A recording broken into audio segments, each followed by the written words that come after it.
Pernah nggak sih kalian lagi baca buku atau nonton film, terus tiba-tiba kepikiran, kok kayaknya aku pernah denger cerita ini ya? Nah, perasaan familiar itu, gema dari cerita lain, itu bukan kebetulan loh. Ternyata ada namanya untuk fenomena ini, dan kita bakal kupas tuntas bareng-bareng. Oke, mari kita mulai dengan pertanyaan besar ini. Apakah setiap kisah yang kita suka itu benar-benar sesuatu yang baru? Atau jangan-jangan semuanya itu cuma bagian dari sebuah percakapan raksasa yang udah berlangsung ribuan tahun?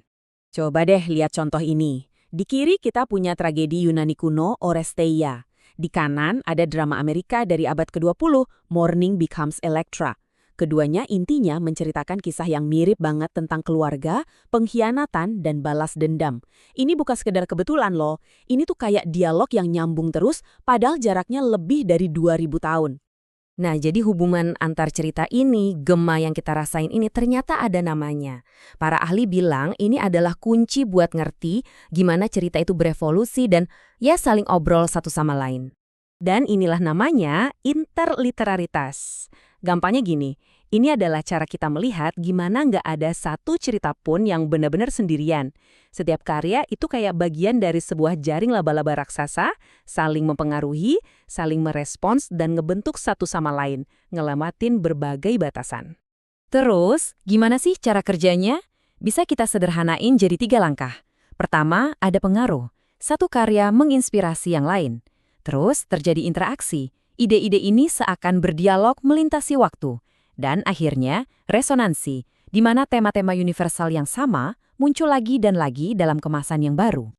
Oke, sekarang ayo kita coba zoom out sedikit. Ini bukan cuma soal satu buku mempengaruhi buku lainnya, ini tuh kayak reaksi berantai yang membentang sepanjang sejarah peradaban kita. Coba kita telusuri satu jejak pengaruh yang luar biasa banget. Semua dimulai dari epos Yunani karya Homer yang jadi fondasinya. Ratusan tahun kemudian, Virgil di Roma ngambil tema-tema itu buat bikin epos nasionalnya. Terus Dante, di Italia abad pertengahan, malah menjadikan Virgil sebagai pemandunya di neraka. Dan puncaknya, di abad ke-20, T.S. Eliot merangkai semua referensi ini ke dalam karyanya. Bayangin, satu percakapan yang berlangsung selama 2700 tahun. Keren banget kan? Dan percakapan ini nggak cuma ngelewatin waktu, tapi juga ngelewatin lautan. Bentuk puisi haiku dari Jepang yang super singkat dan padat itu terbang keliling dunia dan ngasih pengaruh besar banget ke para penyair modernis di Amerika yang lagi cari cara baru buat berekspresi. Ini bukti nyata pertukaran ide lintas budaya. Terus, gimana caranya ide-ide ini bisa jalan-jalan? Seringkali kuncinya ada di terjemahan. Ambil contoh epos dari India, Mahabharata. Berkat terjemahan, cerita-cerita hebat ini nggak lagi terkunci dalam satu bahasa, tapi jadi milik dunia, menginspirasi pembaca dan penulis dimanapun. Oke, kita zoom out lagi ya. Karena interliteraritas itu bukan cuma soal buku ngobrol sama buku lain. Konsep ini jauh lebih luas dan dinamis dari itu. Coba dia pikirin, betapa fleksibelnya sebuah cerita. Karya Shakespeare itu nggak cuma diem di panggung teater kan? Dia hidup di layar lebar, di musik opera. Genre cerita detektif yang lahir di barat, sekarang punya cita rasa lokalnya sendiri di Tokyo atau Oslo. Dan yang lebih keren lagi, tradisi lisan kuno dari Afrika bisa nemuin rumah baru di dalam novel-novel modern. Dan skalanya bisa jadi lebih gede lagi. Kadang bukan cuma satu cerita yang traveling, tapi seluruh cara berpikir, seluruh gaya penulisan, atau bahkan sebuah gerakan sastra. Gerakan Beat Generation di Amerika, dengan semangat pemberontakannya dan ritme jazznya, ternyata bergema kuat di kalangan penulis di Amerika Latin. Sama halnya dengan realisme magis, genre yang ngegabungin hal-hal biasa sama yang aneh bin ajaib.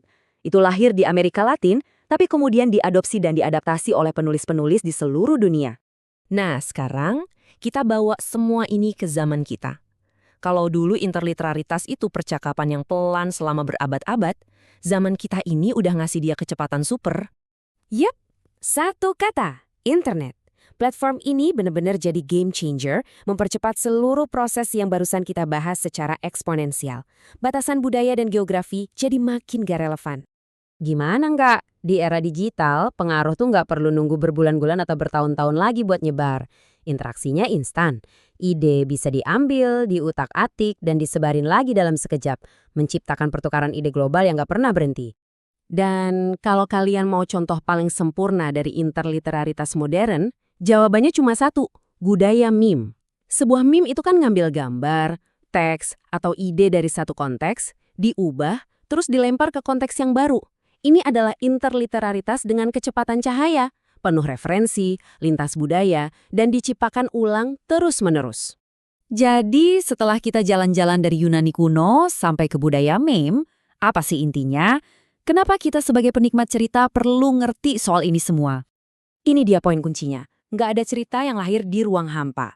Setiap cerita yang kita nikmati itu adalah satu suara dalam sebuah paduan suara raksasa.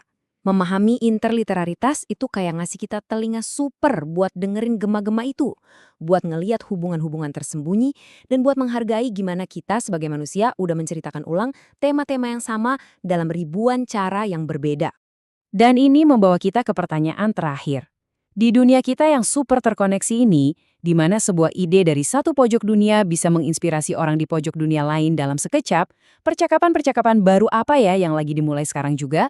Gema apa yang bakal didengar sama generasi setelah kita? Coba deh pikirin,